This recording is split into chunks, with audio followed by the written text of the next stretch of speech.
Now we'll talk about the relationship of crime and law. You might hear somebody say that person broke the law, but what does that actually mean? What does breaking the law mean? The law is codified. At the state level, state law could be found in somewhere, for example, like Florida state statutes.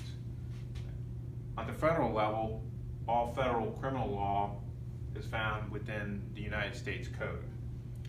So to use the United States Code as an example, we have the Lacey Act, which is under Title 16, which is under the conservation, USC, United States Code, sections 3371 to 3378. To break that down a little bit further, the prohibited acts are under 3372, and they actually define what the law is and how one would break the law. So for example, these are called elements. The elements of the law are what, as an investigator, I would have to prove to support the prosecution of a person. So under the Lacey Act, under prohibited acts, we have offenses other than marking. It says it is unlawful for any person, so we have person, that's an element, to import, export, transport, sell, receive, acquire, or purchase any fish or wildlife.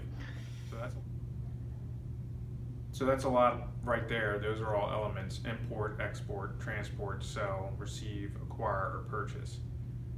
The next part is any fish or wildlife or plant. So that's another element. Taken, possessed, transported, or sold in violation of. Another element: taken, possessed, transported, or sold in violation of any law, treaty, regulation of the United States or in violation of any Indian tribal law. So those are all elements of the violation, and as an investigator, I would have to provide evidence that supports each one of those elements. Another section is penalties. Within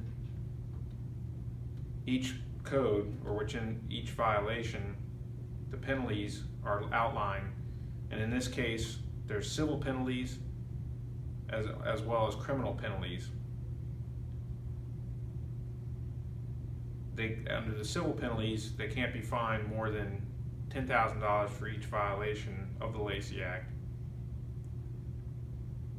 Under criminal penalties, if they knowingly, which is a sense of mind violation, they knowingly import or export any fish or wildlife or plants in violation of this act, they can be fined not more than $20,000 or imprisoned for not more than 5 years.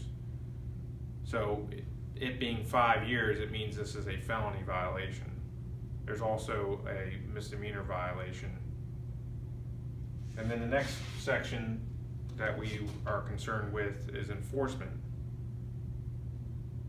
And under this section, it tells us who has authority and jurisdiction to enforce this act.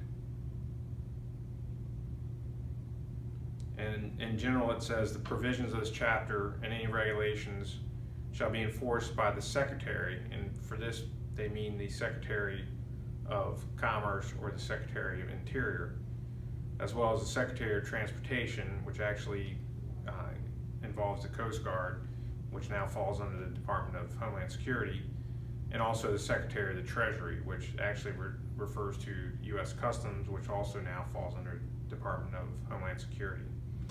But it also outlines the powers of those authorized in this section to enforce the Lacey Act. So any person authorized under this can enforce this chapter. They may carry firearms, they may make an arrest without a warrant, they can arrest for any offense of the laws of the United States. So this actually allows someone like me and my agency to enforce all other federal criminal law under Title 18 U.S. Code. And also, if the person has reasonable grounds to believe that the person to be arrested has committed or is committing a felony, they may search and seize with or without warrant. Any arrest for a felony violation of this chapter is not committed in the presence or view of any such person, and that involves only the transportation, acquisition, receipt, purchase, or sale of fish and wildlife, shall require a warrant. So this goes back to our criminal justice system process, where if I don't witness a violation, I have to obtain a warrant to arrest the person.